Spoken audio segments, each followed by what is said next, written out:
What are you reading? Hi, it's the Holy Quran. But isn't the Quran only for Muslims? Not at all. Its teachings are addressed to all humanity, from heads of state to everyday people like us. What does it teach us? It's a book of life for life. No thinking person should pass through life without it. Where can I get a copy? From the IPCI, 124 Queen Street, Durban.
Well, I don't read my Bible because I don't think there's a lot of help in it, really. And I don't go to church unless I feel sad, in which case I do. God's with us everywhere. When I look at the sky, look at that sky going on to infinity. Something far beyond me or any human being. Yes.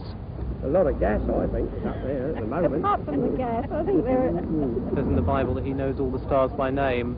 That speaks to me of God's great power and his great glory. And when I look at the small, intricate things of nature, it speaks to me of how God has taken care of even the smallest manifestations of creation.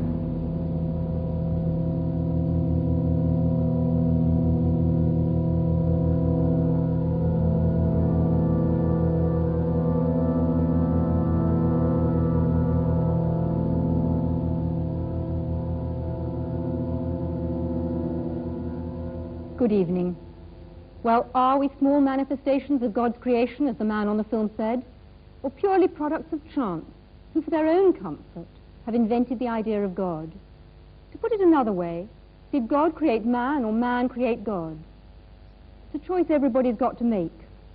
This book, The Probability of God, that's just been published, makes the incredibly important assertion that modern science is beginning to reveal the existence of a creator God. Its author, Hugh Montefiore, the Bishop of Birmingham, is with us here tonight, and next to him we have Paul Davis, who's the Professor of Theoretical Physics at the University of Newcastle, and then on my left I'm joined by Professor Sir Freddie Eyre, philosopher and logician and well known to all of us, and on my far left Professor Sir Herman Bondi, Master of Churchill College, Cambridge, and renowned scientist and President of the British Humanist Association. We have with us as well a very distinguished audience, and we shall doubtless be hearing from them later on in the programme. But is a discussion on the nature and existence of God relevant today? We've already heard some of your comments, which we recorded when we took a stroll outside St. Paul's Cathedral. To our surprise, we found most people rather interested in the idea of God. What's your God like? Someone I can talk to when I'm feeling on my own, I suppose. The way he's normally portrayed is as an individual, something in man's own image, and I don't believe that at all. I think he's got a lot of value for a lot of people, especially for lonely people and old people, probably. And for you too? He's my sort of reserve when I'm on my own. He's big, he's got a beard and long hair. Black long hair and a black beard. I don't think he's like a person, but he's just a voice.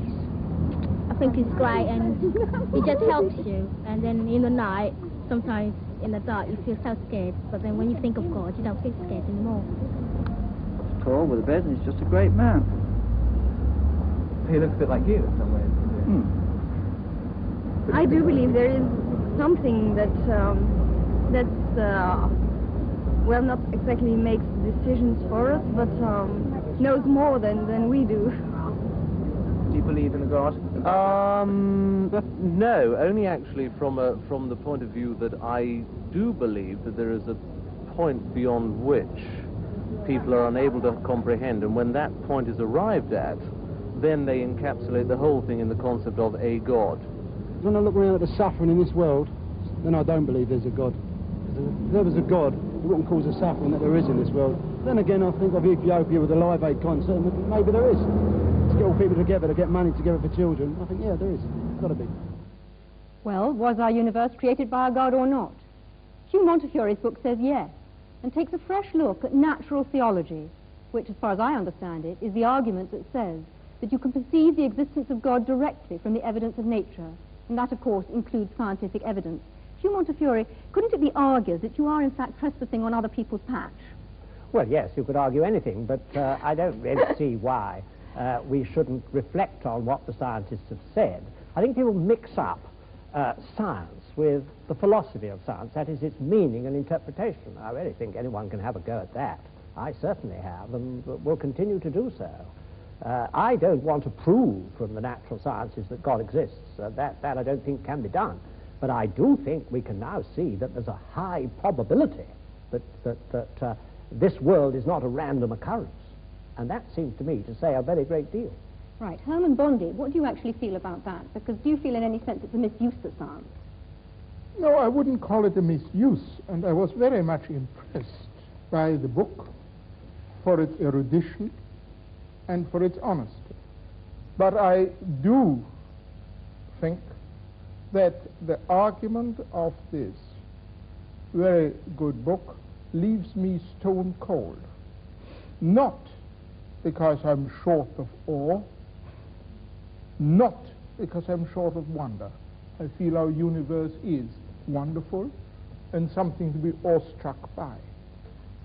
What worries me is that this book will be taken by many people to prove Christianity, or at least to make it probable, or to prove or to make probable some other religion in which there is a revelation which makes people say, I know God's will. And that, to me, is a great source of evil. No, well, I must come back here and say that all that you can do from natural theology is show the hunger in men and women's hearts for God's personal self-disclosure, which I believe that he has given us. And although terrible things have been done in the name of religion, I will agree with you. I also think that the most wonderful things have been done, and I'm always interested that people like you only mention the terrible things. Not only. Right. Earlier on, Paul Davis, I described you as Hugh Montefiore's scientific champion, and presumably you've got a considerable amount of sympathy with Hugh. Would you like to explain that a bit further? Yes, perhaps I could summarize my own position before I begin. Absolutely. As being perhaps best described as an awestruck agnostic, which is to say that through my scientific investigations, I have become more and more impressed with the incredibly stupendously intricate nature of the cosmos as we come to understand the universe in greater and greater detail. So it seems more and more remarkable that things have been arranged such that, in its broadest sense, the universe is self-aware. That is, that it permits the existence of intelligent observers such as ourselves. And it seems to me that this is not something which is inevitable, that the world could have been arranged differently, and that the fact that things have been arranged so that we can exist and observe the world, and that, moreover, our existence seems to depend very delicately upon the organization of the cosmos and the nature of the laws of physics. The fact that that is so seems to me a puzzle, and a puzzle that deserves an explanation. In other words, I would like to know why the world is the way it is. I can't accept it as brute fact. I would like some sort of explanation. Right, Freddie Eyre. I imagine that as far as you're concerned, we've been talking a whole lot of rubbish so far. I'd like to hear your view on the subject. I don't think we've been talking rubbish. I think there's been a lot of bad logic. But that's not quite the same thing. What the last argument comes to is saying the world is arranged as it is, therefore somebody arranged it. Now, this is a very poor argument because it could apply to however the world was arranged. I mean, all that you have said, and all that I'm afraid the Bishop has said in the book, which I also admired very much. I thought it was a very honest book and a very erudite book, I'm pleased to say so. Nevertheless, all he was saying was, there are these causes, there are these effects, and had the causes been different, the effects would have been different. Nobody's going to dispute this. What is totally lacking is any justification for the assumption that the world as it is was designed.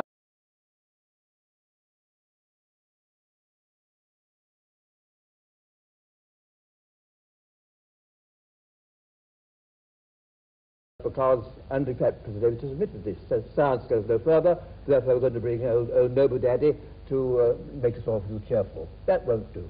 The reason why I'm interested in the natural sciences here is that so often you hear people saying the natural sciences have disproved God, or there's no reasonable basis for believing in God. I'm afraid Freddie Eyre's backing a loser here. I mean, it could just be a brute fact that human beings have evolved with their amazing capacities for relationship and for their experience of God is phony. It could just be true. It could be true that our intimations of morality have no ultimate sanction, that our experience of what is true and good and beautiful isn't a window into reality. But the simplest explanation of the lot, the simplest explanation in logic, is that there is a creator. Right. There are many other ways of looking for God other than science, and some might actually say better ways. And most of the world's religions believe that God takes steps to reveal himself and reveal the world to us. And I'd like very much to hear from Mahur Krishnamurti, who is a Hindu who is actually sitting in the audience here tonight. The Hinduism says very clearly, as far as the creation is concerned, it's not just God created the world and just left to itself. God himself became the beings, and the Hinduism strongly believes in God who creates, protects, and ultimately he dissolves. This is the belief of God, and the Hindus worship him with form and without form. The nature is the other face of God, and the Hindu strongly tries to describe the indescribable by worshipping him by various images. Can I go to Ahmed Deedat to talk about the role of revelation? You see, the Muslim believes that God Almighty, he reveals his messages in word form. And in that word form, this book, the Holy Quran, was revealed through the Holy Prophet Muhammad during the 23 years of his prophetic life. And it deals with these problems more directly, instead of guessing. And God Almighty, he reasons with his creation by asking him questions. He said, now, how can you not believe in God? How can you not believe in him, seeing that you were non-existent and he brought you into being? And he will cause you to die, and he will bring you back to life again, and to him will be your return. So how can you not? In other words, the way you have been computerized, the way the Creator made you, you would naturally deflect towards God as the magnetic needle does towards north. Can I just ask you whether your God is the same God as Hugh Montefiore's, the bishop's? It is the same God, except that in our concepts we differ. You see, the Archbishop, ultimately he will come to making Jesus Christ as God, a God incarnate. Now, the Muslim says, no, God is God and man is man.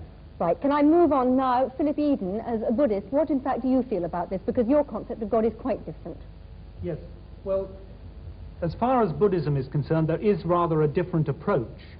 We feel that there is a fundamental reality or truth or ground of being, which of course is in everything and behind everything. I think that many of the followers of theistic religions tend to believe that God is out there somewhere in the cosmos, and that it's necessary for human beings to try and somehow establish a relationship with him. As far as the Buddhist is concerned, that reality is everywhere and in everything, so that the task of the individual is to understand that reality in himself, and that is the methods that are developed in Buddhism to help somebody to come to that realization. We feel that the problem with a creator is that inevitably one must then ask the question, who created the creator? And that, of course, is endless. You can go on and on doing that.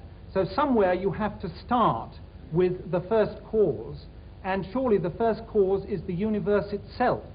Man is one way in which the universe experiences itself. But your God is obviously very different then from Hugh Montefiore's God. There's a point that Herman Bondi raised about, you know, the fact that many terrible things have been done in the name of religion.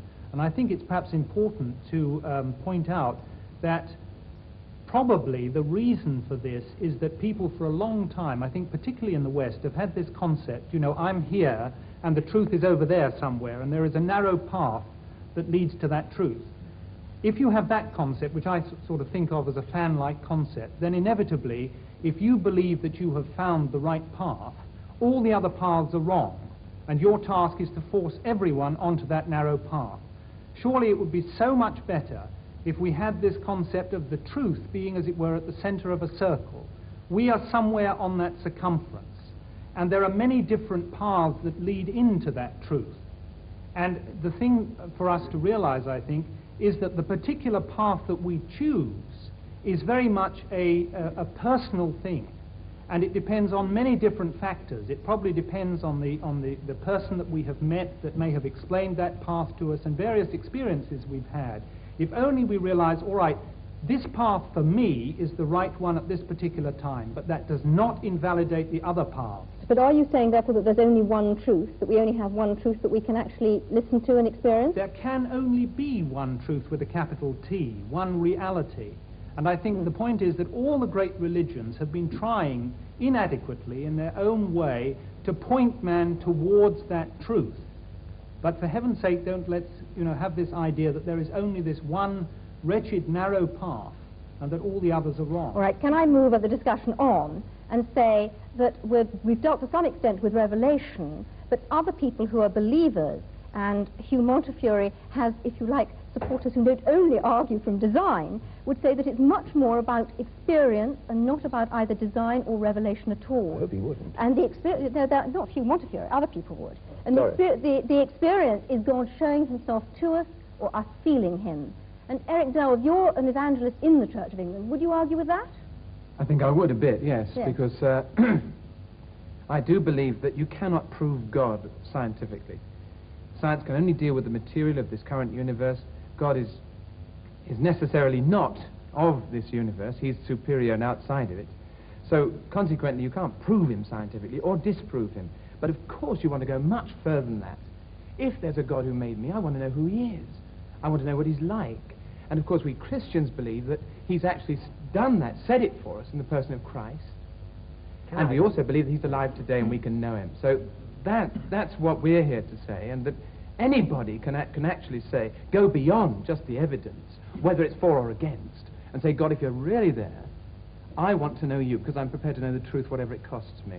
Right. Hugh Montefiore. I do actually think that religious experience is a very important pointer. And in my book, I say it's the convergence of, as I see it, science showing us we're not just random products, probably not just random products, and conscience and experience.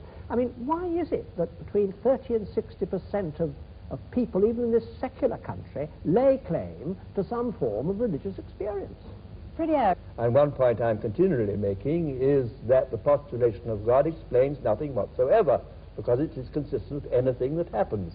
And of course it's consistent with people having religious experience, I mean, or not having it, or because it's consistent with people, you say consciousness is implanted, I mean, equally well you can say that sadism is implanted. I mean, whatever is, but you've got to explain in some way that it would have been otherwise if there had not been a creator. And this is what is totally missing, any kind of rational argument. Right. I actually wanted to bring up just something of the evidence that is within human experience of just the sheer business of significance. When I say to my wife, I love you, I mean something.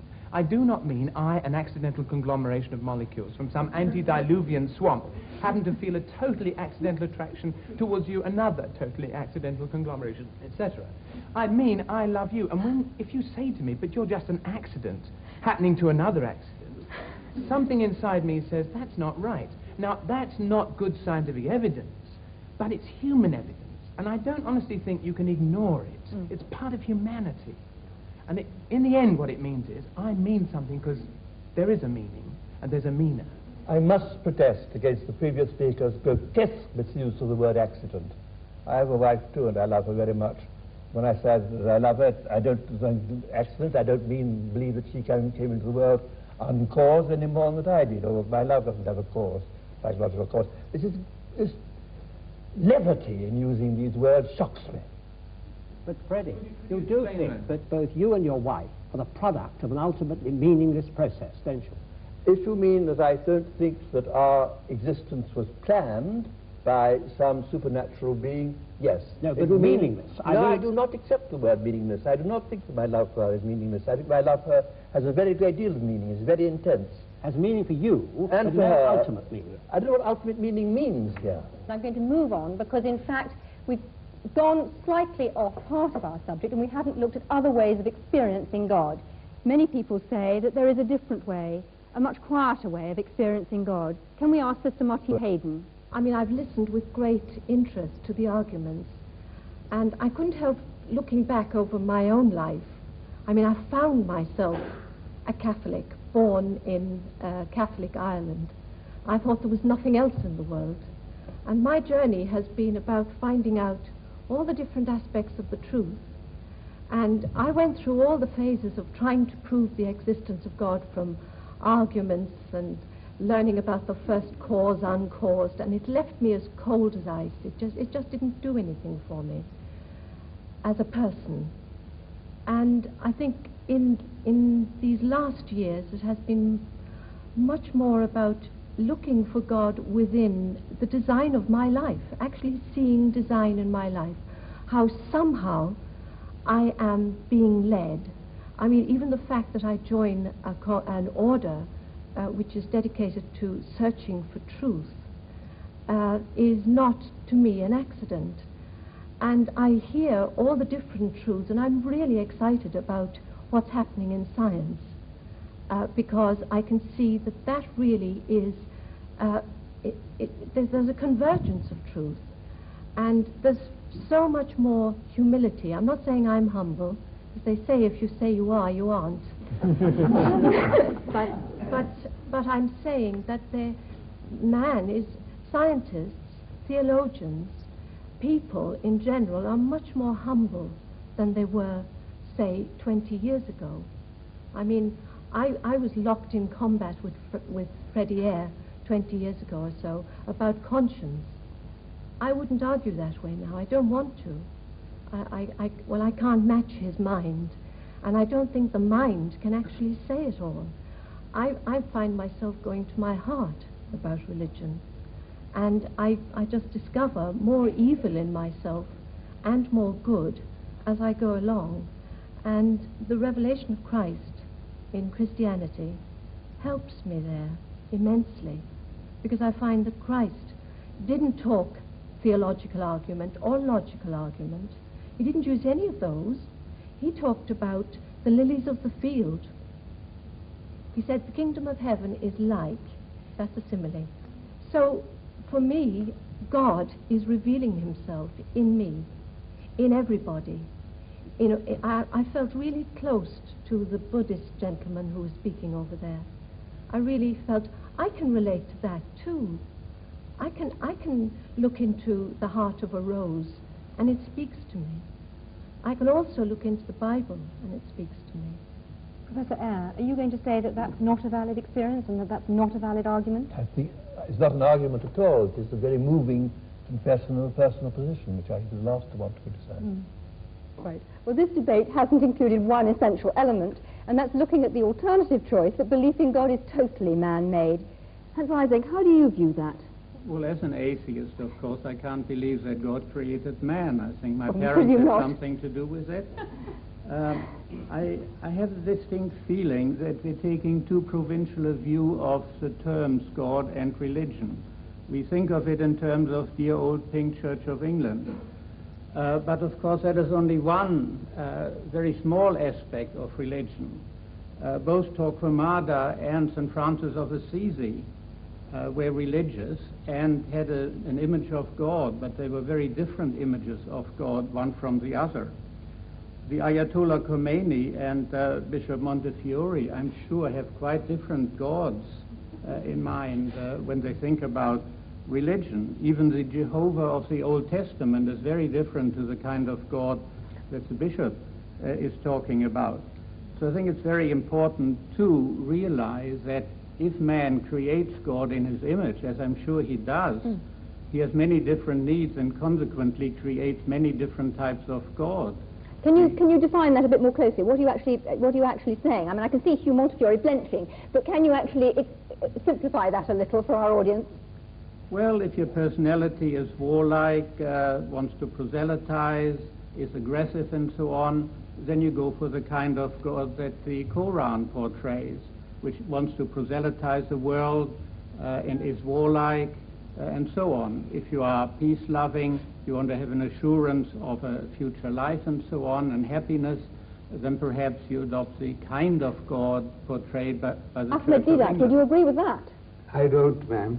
You see, I don't think that our brother has read the Quran the way it is. You see, there are 99 attributes of God, and out of that, this one that you are talking about is non-existent in this book. Can I ask you a question? Are you saying then that the Muslim God is actually a peace-loving God who wants peace in the world? Yes, yes. And he tells us that if somebody wars against you, you have a right to fight back, unlike turning the other cheek. What about the concept of the holy war, the jihad? Yes, that is a struggle for righteousness. For example, Britain, when she was under attack by Hitler, what you did was jihad. And we take our hat to you, to Winston Churchill, for, putting the spirit into your people. Now that is what is a defensive war. And you had to retaliate. Because if you didn't, if you just sat back, keeping Hitler at bay, it wouldn't have served the purpose. You have to attack. And in the state of nature, everyone has a right to do that. So Islam allows us to defend ourselves and to extend our hostilities to a reasonable amount of satisfaction and retaliation. All right, can I come back to Hans Isaac, and perhaps you'd like to develop it a little further, because we've actually heard an exchange between the two of you, but would you like to come out on a little bit further about perhaps other religions and not only about Islam? Well, it's not so much a particular religion, because within each religion you have all sorts of different gods. As I was trying to say, that of Torquemada and that of Francis of Assisi are all Christian gods. They're entirely different. So man creates God in his own image, even within a given religion, and certainly between different religions.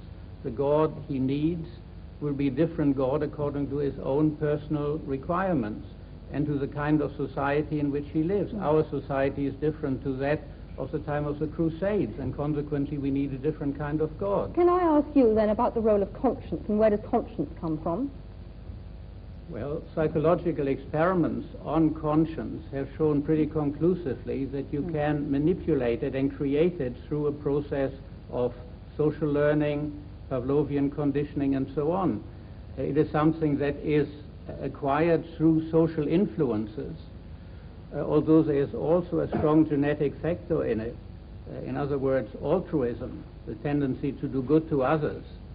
is certainly, to some extent at least, genetically controlled, in the sense that if you look at identical and fraternal twins, there's a much higher correlation within the identical than within the fraternal groups. And the same is true of religion. I think that's a very important point, Professor that religious beliefs are in fact genetically controlled. Professor Eyre, where do you think conscience comes from? I entirely agree with the last speaker. I have no quarrel with that at all. Anybody in the general audience? Yes, in the front row. I'd like to throw out a definition that might be helpful to some people of the difference between religion and Christianity, because there's a distinct difference. Religion is largely man, by his own efforts, some of which have been demonstrated tonight, in terms of mental gymnastics, trying to get to God and looking at the most powerful thing, like the sun, and bowing to that. Christianity is God coming for man. And I was interested in Herman Bondi's remark that he's an anti-revelationist. If there's a God at all, there's no way we can know anything about him by guesswork, only that he should reveal himself to us, which he did in the person of Jesus Christ and became human But where evidence. does conscience come from? Conscience is given to us by God, and we are in the process of numbing it and pushing it down to suit our own purposes and interests, which is called selfishness. Other people in the audience, where does where does the conscience, where does the idea of conscience come from? Yes. I would say the conscience comes from the human soul. It's the human soul speaking out and crying out for release. Okay, it's not just fear. Do you not think that it's an animal fear, a fear of being found out? Yes, Daniel Rubinstein. I think it's a sort of fear of alienation, really, being cut off from the rest of the community. And I think perhaps that, for instance, that Live Aid event demonstrated a huge sense of community. Everybody wanting to join yeah, in. Herman Bondi, would you share that? Well, I certainly feel that we are basically herd animals, and that all herd animals must have feelings like conscience. Hugh Montfort, what do you feel? Well, I don't think conscience is to be equated with either wish fulfillment or going with the herd, because my conscience often forces me to stand out from the herd. I think it is the God-given means by which I have to act responsibly.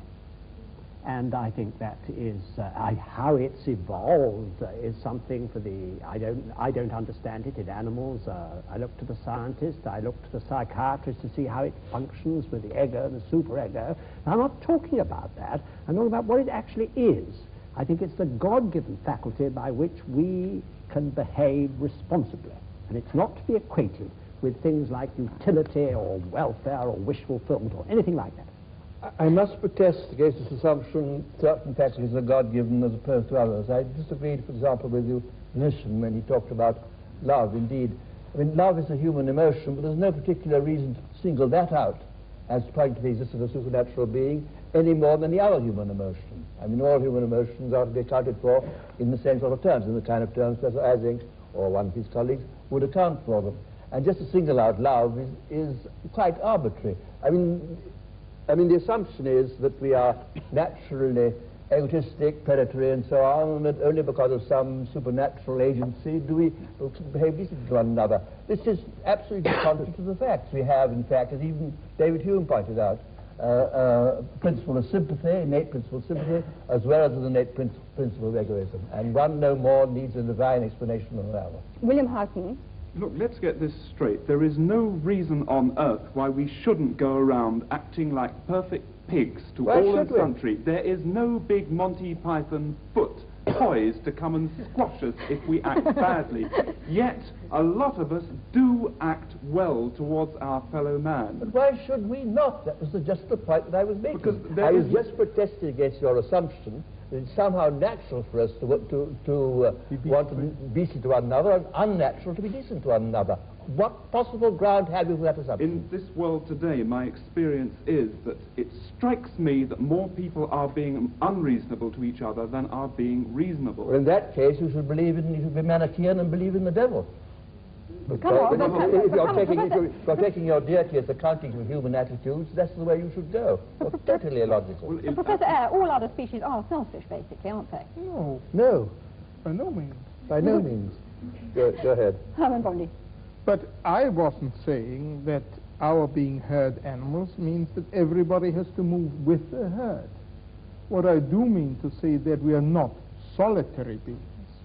We've got to have the faculty, as other animals live together, to get on in some fashion with each other. Tina Mehta. You just mentioned the devil with great aplomb, but the devil's best trick is to make man believe he does not exist, and I think that's what the problem is, that, you know, we are in a state of chaos suddenly instead of harmony. And it is the state of harmony that we are trying to create in this world, and not distort the minds of children by showing them violence and explaining that that violence is necessary to bring about harmony. Mahua Krishnamurti. The Hinduism clearly says, what is God? Answer to our dear friend's question. God is truth, God is love, and God is good.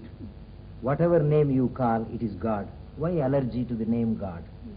Love, beauty is God. So you don't actually feel that he's supernatural, that God is supernatural. Hugh Montefiore, what do you feel about that?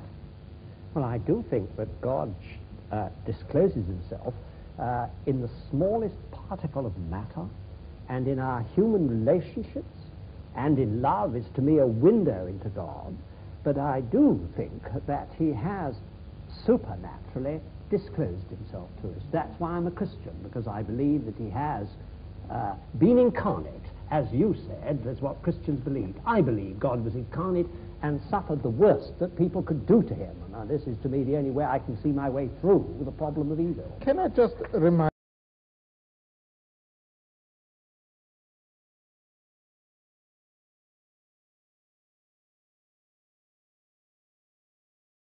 but had not the slightest interest in us human beings, and was a totally impersonal thing that couldn't possibly care for our prayers. I want to talk to a psychologist next, Leslie Francis. I would like to go back to the question you keep asking. Did God create man, or did man create God? And I see that as a deceptively simple kind of language used. They're two completely different order questions. It is for the theologian in me to come to the question, did God create man? But the psychologist in me would want to answer your question in a different way. Did man create the image of God? He cannot go beyond looking at image.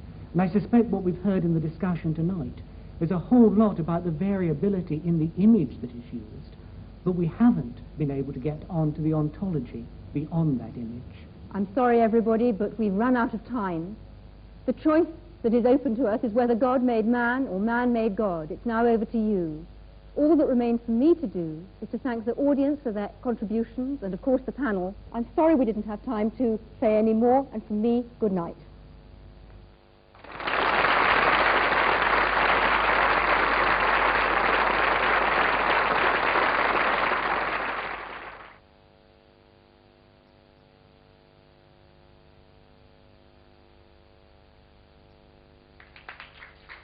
Mr. Chairman, if you would allow me, I would like my brothers and sisters to loosen their limbs. If they stand up and take a deep breath before sitting down again. All of you, please. Please. Take a deep breath or two and loosen your limbs, and you can relax.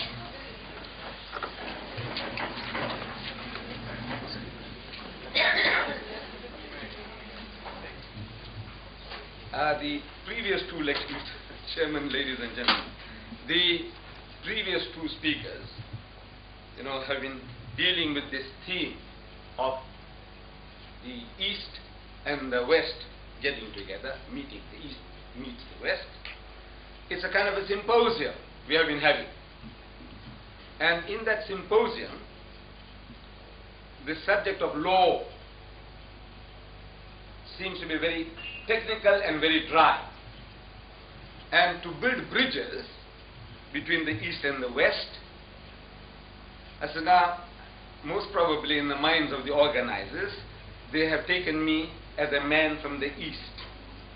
And they are right in that I have really come from the East. I am a man who was born in India some 60 years ago. So I am really a man of the East. But since the theme that has been selected for me is religious, about Islam, now I take exception to Islam being described as a religion of the East. If we take Islam to be an Eastern religion, then Judaism and Christianity are equally Eastern. because Islam, Judaism and Christianity, all these three originate in the same geographical area in the Middle East. Though I personally come from India, and my forefathers were Muslims, born Muslims, originally in the very dim past Hindus. But now to share this East and West, for the moment if I agree that Islam is from the East and the Western religions would be then Judaism and Christianity, for the purpose of this discussion this evening, I will accept that. So what is the relationship between these three? Judaism, Christianity and Islam. In reality, from the Muslim point of view, these three are not three religions. From the Muslim point of view, it's the one and the same religion on different levels. And in the fundamentals of the teachings of Moses, Jesus and Muhammad, there is not an iota of difference. Sounds surprising, doesn't it? In the fundamentals of the teachings of Moses, Jesus and Muhammad, there is not an iota of difference between these three. And I prove it to you. So you see, the very first commandment, as it was given by God Almighty to the Holy Prophet Moses, in Hebrew, this is what it sounds like. So, Shama Israelu Adonai Eloheinu Adonai Echad, which means, hear, O Israel, the Lord, our God, the Lord is one. Some 1,300 years after Moses, a learned man of the Jews, described as a scribe, he poses the question to Jesus in the Gospel of St. Mark, chapter 12, verse 29. He said, Master, in the Hebrew language, Rabbi, what commandment is the first of all? And Jesus answers and says unto him in the Hebrew language, Shama Israelu Adonai Eloheinu Adonai Echad. Hear, O Israel, the Lord, our God, the Lord is one. He repeated word for word what was given by Moses some 1,300 years before. Not an iota of difference in the fundamental as given by Moses and Jesus. Coming to Muhammad, some 600 years later, after Jesus Christ, a Christian deputation approaches Muhammad in Medina, and they have a discussion, a dialogue for 3 days and 3 nights. During the course of this dialogue, the spokesman for the Christian poses the question. Said, "Oh Muhammad, all right, tell us now, what is your concept of God?" And Muhammad, as the Muslims believe, was made to say, on the authority of God, in the Arabic language, he said, "Qul huwallahu ahad." Say, He is God, the one and only. Muhammad said, "Ahad." Jesus said, "Echad." Moses said, "Echad." I'm asking, what is the difference? Actually, it is the same word meaning the same thing.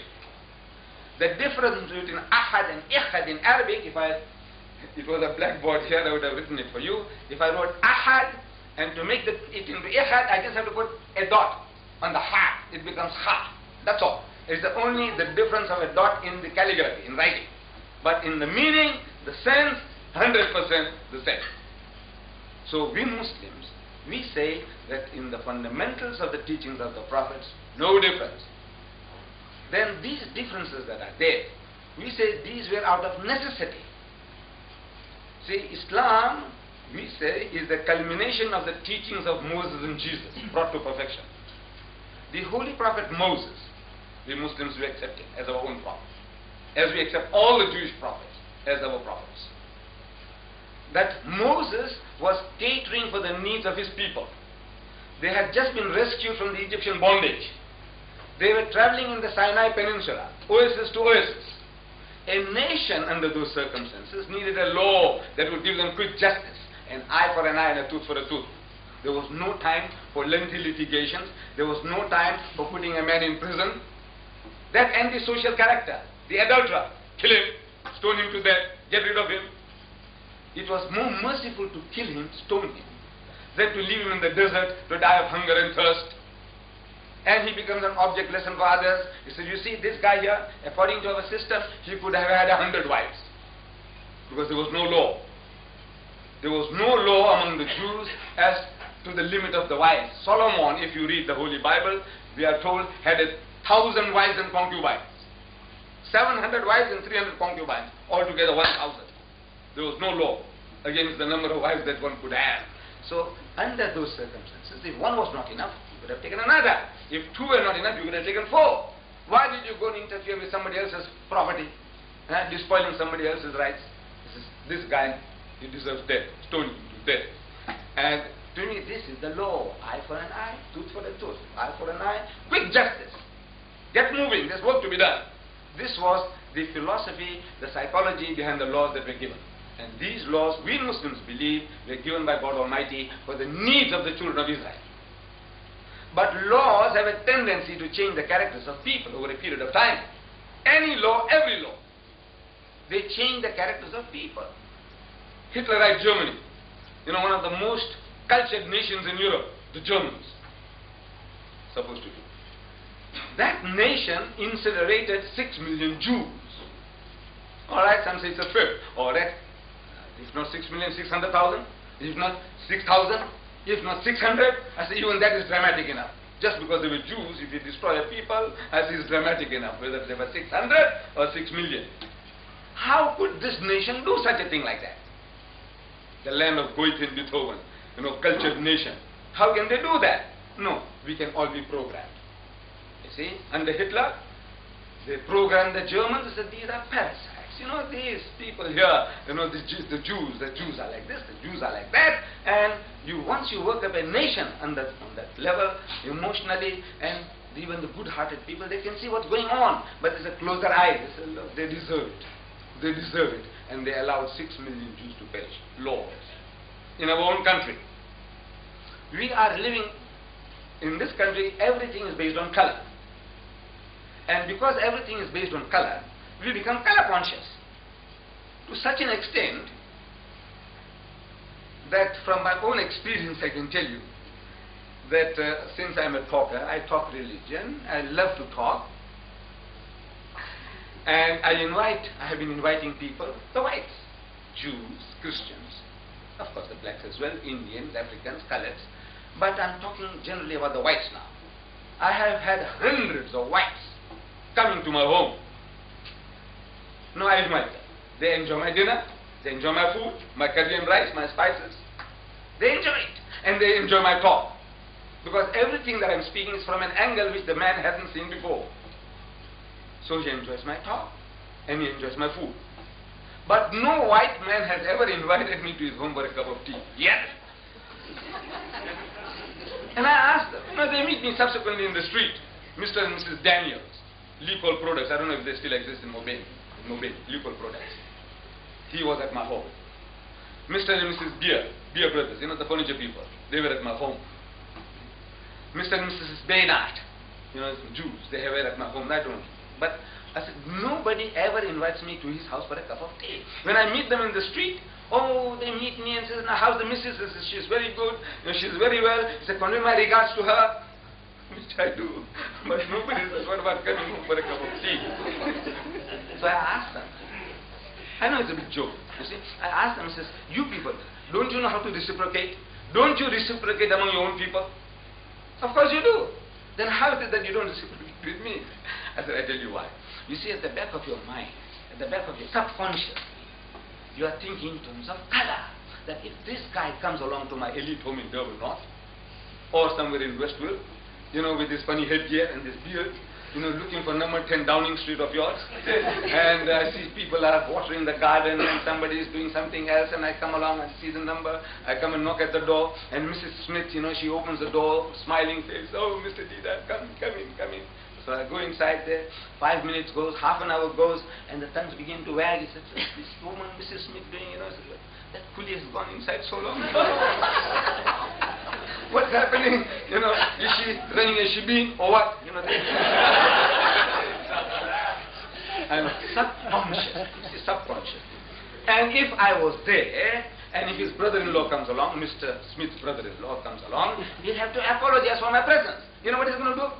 He said, this is Mr. Deedat. We went to his house and his family, they treated so wonderfully. We had such a lovely meal. All that you have to go out of your way to explain my presence there. If it was another Mr. Brown, he said, this is Mr. Brown. He said, hello, hello. But Mr. Deedat, you have to explain, how does it happen that this police happens to be here? So you have to explain. So this is at the back of the mind. Back of the mind, subconsciously. This fear is there. So now nobody invites me for tea. I know somebody might now. I hope you don't, because I want to still keep on saying nobody has. So we say now that is laws. Laws change the characters of people. So by the time Jesus comes on the scene, the Jews had a law, eye for an eye, tooth for a tooth. So the Jews forgot forgiveness. See, I was trying to chase the birds. Suppose I was there then, in the time of Jesus. I was trying to chase the birds with the old-fashioned sling, the one that David used, you know, with a stone. And that stone damaged your eye. So you go to the judge, he says, look, this guy here damaged my eye, damaged his. I said, look, it was an accident. My brother, I didn't mean it. I was trying to chase the birds from the field. So look, forgive me. He says, no, the law says an eye for an eye and a tooth for a tooth. I said, look, I'll compensate you. I'll give you a heifer. I'll give you a goat. Forgive me. He says, no, the law says an eye for an eye and a tooth for a tooth. See, he's going for the letter of the law, he's forgotten the spirit. So Jesus Christ, another spiritual physician among the Jews, he caters for their needs, for the sickness. The man has forgot forgiveness. So now he says, you must forgive and forgive. How many times, Lord? He says 70 times 7. That's in the Bible. In the New Testament, 70 times 7. Calculate 490. 490. Are you going to take them literally? You're going to start counting? So look, this is 10 times. Huh? Now you have did 99 times. Huh? And now you have done 200 times. What it means is indefinite. He said, turn the other cheek. He said, if somebody says, it has been said that of old time, an eye for an eye and a tooth for a tooth. But I say unto you, resist not evil. He who strikes you in the right cheek, give him the other. If a man takes away your coat, give him your cloak also. If a fellow makes you to walk 1 mile, walk with him 2. He said, agree with thine adversary quickly while thou art with him on the way, before he takes you before the magistrate and makes you to part with your last farthing. Beautiful remedy for a sickness. But I said, you haven't got that sickness. I was telling the British, I was there in London in July, and I was on BBC. Somebody started, throwing stones at the Muslims, jihad, jihad war, holy war. So I was telling them on BBC one, I said, you see, this holy war that we are talking about is a war of defense. You've got to defend yourself, your person, your possession, your faith, everything that is valuable, you have to defend it with your life. And I said, you British, you did it. You did the very same thing when Hitler wanted to invade Britain. I heard Churchill, I was young then, but I was hearing Churchill on the radio. He said, we'll fight them on the beaches, we'll fight them in the air, and we'll fight them in the sea, even with broomsticks. He said that. With broomsticks, you're prepared to fight. And you fought, you defended yourself. And then when the time came, you extended your hostilities. You started bombing Berlin and München and whatnot. You did everything you did. I said, you were entitled to do.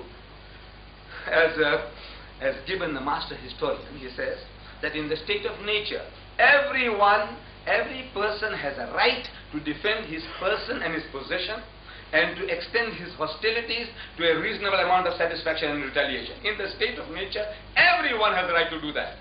If you have the right to do that, we also have the right to do that. But now, I said, you people are good Christians. You were supposed to turn the other cheek. You were supposed to give your cloak when the man took away your coat. So when Hitler wanted to invade Britain, what you good Christians ought to have done is to tell Hitler, come, open arms, come, take over Britain and our empire as well. That is what you should have done, because you were supposed to turn the other cheek. You were supposed to give away your cloak.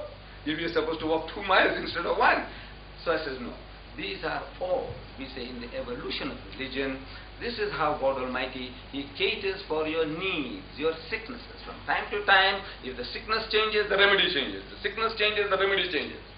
So in that evolution of religion, we Muslims believe that Islam is the fulfillment of the teaching of Moses and Jesus.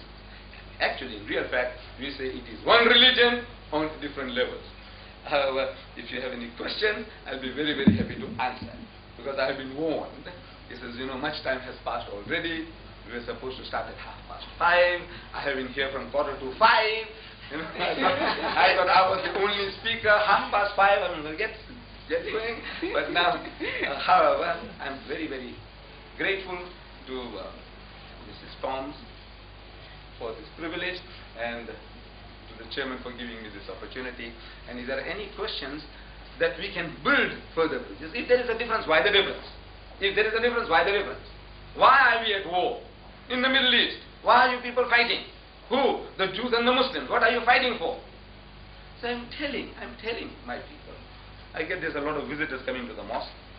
This mosque, incidentally Mr. Singh spoke about it, Mr. Chetty spoke about it, and incidentally also I have brought it for you.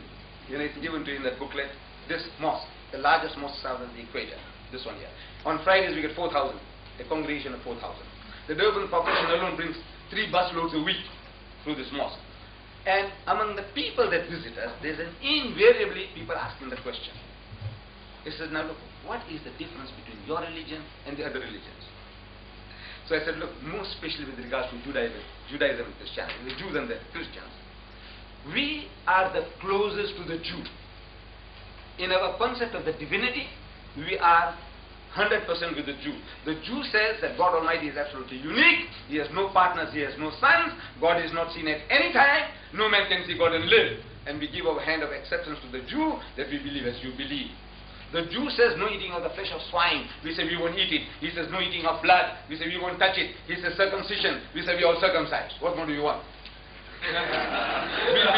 we believe in all the Jewish prophets as our prophets and all the heroes as our heroes. I'm not talking about the modern ones. With them we are at war. I'm talking about the prophets and heroes in the Bible. We accept them all. So we are at war. What are we fighting about? I said we are both fighting for a piece of land. My brothers, the Arabs, they say Palestine belongs to them, and my cousin, the Jews, they say Palestine belongs to them. We are both fighting for a piece of land. It is not a racial war, it is not a religious war. The Arab doesn't say kill the Jew because he's a Jew. Jew doesn't say kill the Arab because he's a Muslim. No. He says, no, this is my land. Says the Arab, you stole it, I want it back. The Jew says, no, I inherited it 4,000 years ago, and that's a battle. It's a political battle. There's nothing to do with the religion. With the Christian, we also claim a unique relationship. Islam is the only non-Christian faith which makes it an article of faith for its followers to believe in Jesus. No Muslim is a Muslim if he does not believe in Jesus. We believe that Jesus was one of the mightiest messengers of God. We believe that He was the Messiah. We believe that He was born miraculously without any male intervention. We believe that He gave life to the dead by God's permission, and He healed those born blind and the lepers by God's permission. We are going together. The only parting of the way is we say He's not God Almighty in human form, He's not God incarnate, and He's not the begotten Son of God. Metaphorically, we are all the children of God, and He would be nearer to being the Son of God than any one of us, because He'll be more faithful to God than any of us can ever be. From that point of view, Jesus Christ is preeminently the Son of God. But our difference is when you say that He is the begotten Son, begotten, not made, so we take exception to that. That is so if there are any questions at any time now or in the future, if you like to visit the mosque, I think the telephone number is there. You can make an appointment and come, and it will also be my privilege if you come with your wife, and just take you to the mosque, show you what goes on, and take you all for lunch as well. That's on the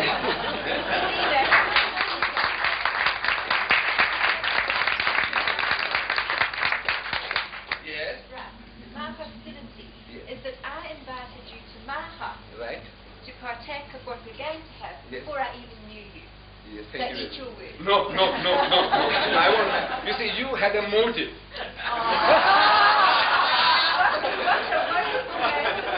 What a wonderful word. I give it. Thank you. Deedat, thank you for a most enchanting talk on not only on the religion of Islam, but on humanity, mankind, and it was most interesting, and I'm sure every one of us had loved it.